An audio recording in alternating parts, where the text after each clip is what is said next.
Hello प्यारे बच्चों, आप सभी लोगों का धीरेन्द्र सिंह 2.0 पर स्वागत है। आज हम लोग इस वीडियो में प्रतिरोध से संबंधित सवालों को हल करेंगे, जो कक्षा 10 के लिए बहुत ही महत्वपूर्ण टॉपिक है। यह प्रश्न आपके पेपर में कम से कम 2 या 3 नंबर का बोर्ड के पेपर में आना अनिवार्य है। तो चलिए हम लोग वीडियो को शुरू करते हैं। और देखिए, इस प्रतिरोध के सवाल को समझने के लिए सबसे पहले हम इसके कुछ सूत्र को जान लेते हैं। एक आपका होता है श्रेणी क्रम, एक आपका होता है श्रेणी क्रम। तो श्रेणी क्रम का जो सूत्र होता है इसको आप समझ लीजिए। यह होता है आपका R बराबर R1 plus R2 plus R3 होता है। यह सूत्र होता है श्रेणी क्रम का होता है। और एक होता है आपका समांतर क्रम, एक होता है आपका समांतर क्रम। इसका सूत्र होता है 1/R बराबर 1/R1 plus 1/R2 plus 1/R3 होता है। यह सूत्र आपको आना चाहिए इस सवाल को हल करने के लिए। चलिए, आशा करते हैं कि यह सूत्र आपको पता होगा। और अब हम लोग सवाल की ओर आगे बढ़ते हैं। तो चलिए हम लोग सवाल को हल करते हैं। पहला सवाल है, दिए गए परिपथ में सेल द्वारा प्रवाहित धारा I की गणना करना है। तो देखिए, यह परिपथ बना हुआ है, यह परिपथ का प्लस सिरा है, यह माइनस सिरा है। हम जानते हैं कि जो धारा होती है प्लस सिरे से चलती हुई माइनस सिरे की ओर प्रवाहित होती है। और देखिए, इसमें प्रतिरोध लगे हुए हैं। इसको हम मान रहे हैं R1 प्रतिरोध, यह मान रहे हैं R2 प्रतिरोध, और यह हमारा R3 प्रतिरोध है। इसको मान रहे हैं R4। इसमें जो बैटरी लगी हुई है उसका विभवांतर जो है वह 10 वोल्ट का विभवांतर लगा हुआ है। चलिए, तो इस सवाल को हम लोग हल कर रहे हैं। तो प्लस सिरे से धारा चलती हुई माइनस सिरे को जब प्रवाहित होती है, तो धारा जब प्लस सिरे से आ रही है तो धारा यहां पर क्या हो रही है, 2 भागों में बंट रही है। जब धारा 2 भागों में बढ़ती है और धारा का मान जब बढ़ता है तो यहां पर जो क्रम लगा हुआ है वह समांतर क्रम में लगा हुआ है। तो इसको हम लोग जब हल करेंगे तो लिखेंगे यहां पर R1 तथा R2 यह आपके किस क्रम में है, समांतर क्रम में है, समांतर क्रम में है। तो जब इसको हम लोग हल करेंगे तो हमको पता है कि समांतर क्रम का सूत्र क्या होता है, 1/, इसको हम मानेंगे R डैश, क्योंकि आगे और प्रतिरोध को हल करना है तो इसको हम मान लेंगे 1/R डैश। तो 1/R डैश बराबर होता है 1/R1 हो जाएगा plus 1/R2, 1/R1 plus 1/R2। तो 1/R डैश बराबर हो जाएगा 1/R1 का मान 8 दिया हुआ है प्लस 1/R2 का मान भी 8 दिया हुआ है। यहां तक आपको समझ में आ गया होगा। 1/R डैश बराबर हो जाएगा, इस 8 और 8 का लसा लेंगे तो 8 हो जाएगा। 8 एक कम 8 होता है तो 1 एक कम 1 हो जाएगा, यहां भी 1 हो जाएगा। तो 1 और 1 कितना हो जाएगा, यहां पर 2, 2/8 हो जाएगा। 2 एक कम 2, 2 चौको 8। अब यहां पर जब R के मान को हम पलटेंगे तो R डैश बराबर मिल जाएगा हमको, यह भी मान क्या हो जाएगा, पलट जाएगा। तो 4 ओम मिल जाएगा। कितना मिल जाएगा, 4 ओम। अब यह जो दोनों प्रतिरोध है यह मिलकर R डैश प्रतिरोध बन गया। तो अब जो अब अगला आगे हल करेंगे तो धारा प्लस सिरे से चलती हुई आएगी तो यहां पर जो यह दोनों एक हो जाएगा। तो यह प्रतिरोध यानी R डैश प्रतिरोध, R3 प्रतिरोध और R4 प्रतिरोध जो होंगे वह आपके किस क्रम में हो जाएंगे, वह आपके हो जाएंगे श्रेणी क्रम में। श्रेणी क्रम में क्या हो जाएंगे, कौन कौन से हो जाएंगे, R डैश और R3 व R4, यह श्रेणी क्रम में हो जाएंगे।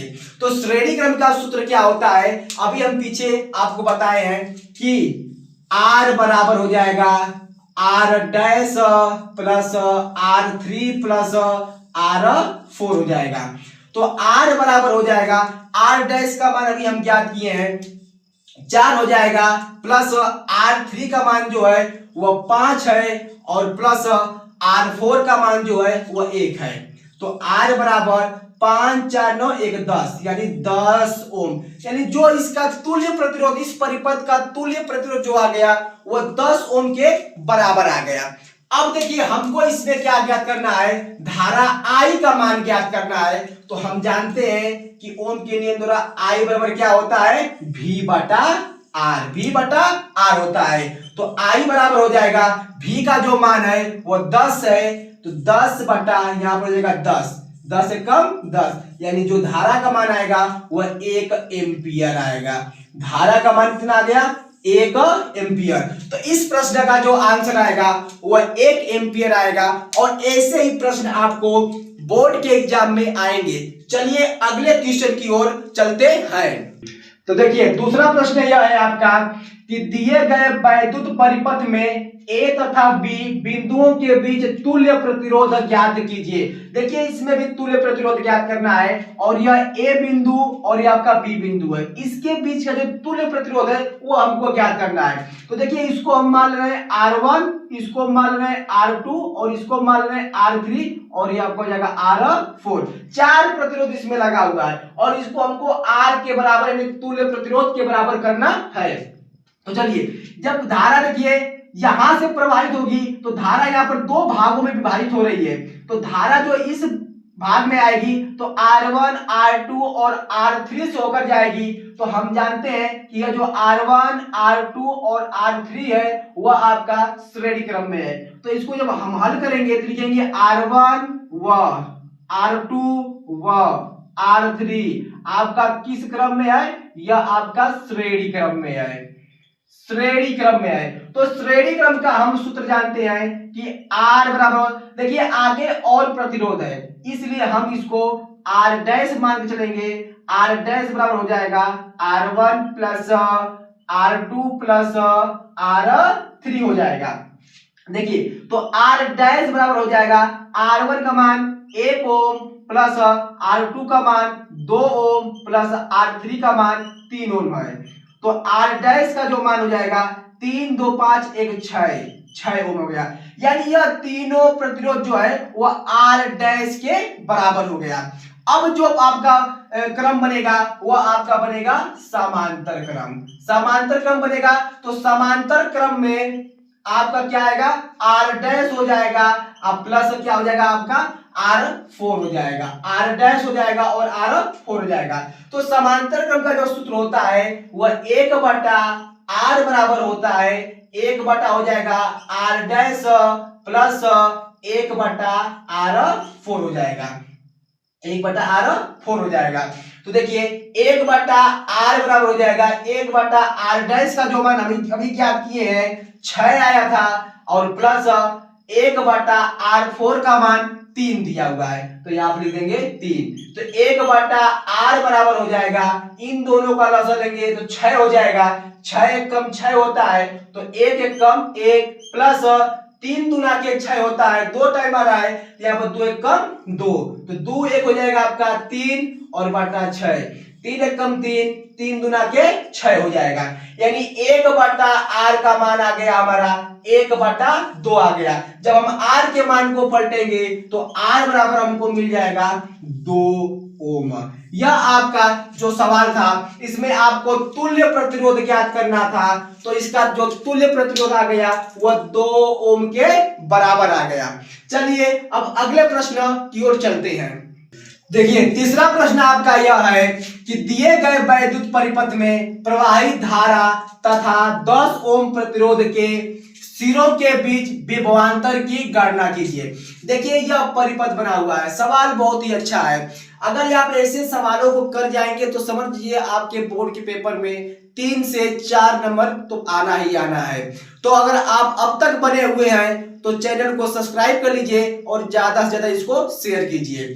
देखिए इस सवाल में आपको क्या ज्ञात करना है? इस सवाल में प्रवाहित धारा ज्ञात करना है और 10 ओम के प्रतिरोध जो लगा हुआ है, यह जो प्रतिरोध लगा हुआ है इस प्रतिरोध के सिरों के बीच का जो विभवांतर है उसको हमको ज्ञात करना है। तो यह 10 या 15 वोल्ट की जो बैटरी है इसको हम मान रहे हैं कि R1 है, यह आपका R2 है और यह इसका बैटरी का या सेल का प्लस सिरा है, प्लस सिरे से धारा प्रवाहित हो रही है और यह जो दोनों आपके क्रम लगे हुए हैं वह श्रेणी क्रम में लगा हुआ है। श्रेणी क्रम का जो सूत्र होता है अभी हम पीछे आपको बताए हैं। तो श्रेणी क्रम का जो सूत्र होता है उसी से हम इसको हल करेंगे। तो R बराबर होता है R1 हो जाएगा प्लस R2 हो जाएगा।